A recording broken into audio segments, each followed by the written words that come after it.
ключевые направления работы нового правительства? Тезисно пару направлений. Ключевые направления работы – это, безусловно, формирование, значит, структурирование по отраслям. Для нас очень важно преодолеть проблемы, связанные с энергетикой. Как вам известно, к сожалению, мы столкнулись с дефицитом электроэнергии, что, безусловно, тормозит развитие республики.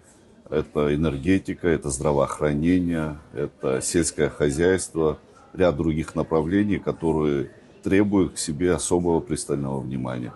Мы будем заниматься развитием и решением этих вопросов не просто локально, а системно. В этой связи уже есть поручение правительству, прорабатываются программы развития по отраслям, которые будут уже продемонстрированы и нашему обществу, и в соответствии с которым мы будем реализовывать намеченные планы.